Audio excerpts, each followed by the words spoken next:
Hey everyone, welcome back to Knowledge Hub. Today we're diving into a question that seems simple, but is actually more complex than you might think. How many countries are there in the world? You might be surprised to learn that the answer isn't as straightforward as it sounds. So let's break it down and explore why the number of countries can vary depending on who you ask. Get ready because we're about to embark on a global adventure. First things first, how many countries are officially recognized? The most widely accepted answer to how many countries there are in the world comes from the United Nations, UN, which currently recognizes 193 member states.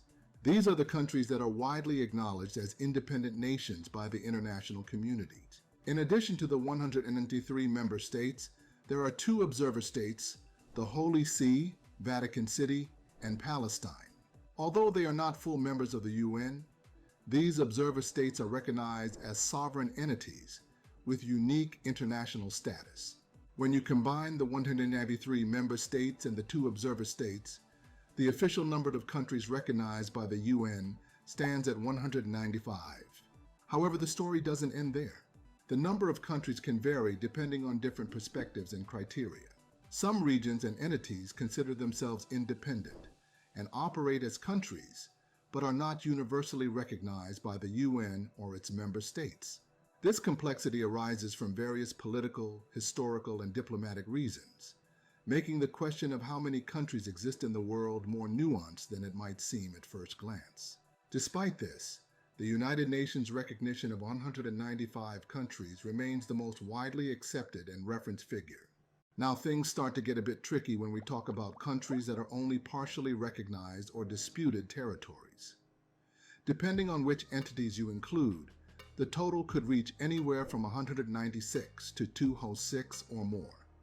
It all depends on the criteria used to define what makes a country. Some regions declare themselves independent and function as countries, yet they lack widespread international recognition.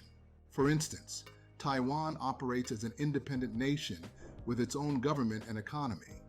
But due to political pressure from China, many countries in the United Nations do not officially recognize it as a separate state. Similarly, Kosovo, which declared independence from Serbia in 2008, is recognized by over 100 countries. Yet others, including Serbia and some major powers, do not acknowledge its sovereignty. These situations create a gray area where the status of these entities is contested, leading to varying counts of how many countries actually exist. In addition to Taiwan and Kosovo, there are other regions around the world with similar disputes, such as Western Sahara, Northern Cyprus, and Abkhazia, to name a few. These regions often have their own governments, military forces, and national identities. Yet their lack of full recognition on the global stage keeps them in a sort of geopolitical limbo. Depending on which of these entities you choose to include, the total number of countries can vary significantly, potentially exceeding 200. This highlights the complexity and fluidity of international relations and how the definition of what constitutes a country can differ based on political, historical, and diplomatic factors. Next, let's talk about territories that are not fully independent but still have a unique status. These are known as dependencies and special administrative regions.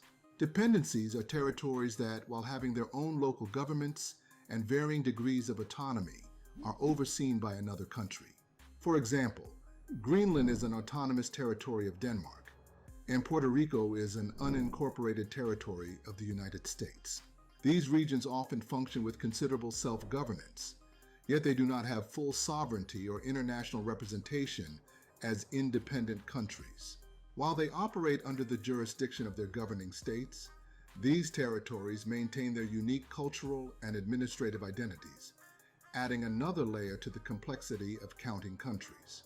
Special administrative regions like Hong Kong and Macau further complicate the picture. Both are part of China but enjoy a high degree of autonomy under the one country, two systems principle. This allows them to maintain separate legal, economic, and political systems from mainland China. While Hong Kong and Macau are officially Chinese territories, their distinct status means they function almost like independent nations in many respects, including having their own currencies, legal systems, and border controls. If one were to count dependencies and special administrative regions as separate countries, the total number could increase significantly, further illustrating the fluid and multifaceted nature of what defines a country. Another reason the number of countries isn't fixed is that new countries can emerge over time, and sometimes existing ones break apart. History is filled with examples of how political shifts, wars, and independence movements have reshaped the global map. A significant event was the dissolution of the Soviet Union in 1991, which led to the creation of 15 independent countries, including Russia, Ukraine, and the Baltic states. Similarly, the breakup of Yugoslavia in the 1990s resulted in the formation of several new nations, such as Croatia, Serbia, and Bosnia and Herzegovina. These geopolitical changes show that the number of countries can increase over time, reflecting the dynamic nature of international borders and national identities. More recently, in 2011, South Sudan gained independence from Sudan, becoming the world's newest country and the 193rd member of the United Nations. However, the possibility of new countries emerging still exists, as there are ongoing conflicts and independence movements in various parts of the world. Regions like Catalonia in Spain and Scotland in the United Kingdom have seen significant pushes for independence, which could potentially lead to the formation of new nations in the future. These examples highlight how the number of countries in the world can fluctuate, driven by the aspirations of people seeking self-determination and the ever-evolving nature of global politics. So after all that, what's the final tally? How many countries are there in the world?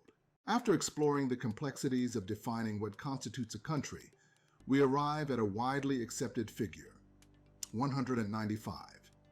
This includes the 193 member states of the United Nations and the 2 observer states, the Holy See, Vatican City, and Palestine. This number is the most commonly referenced when discussing how many countries exist in the world.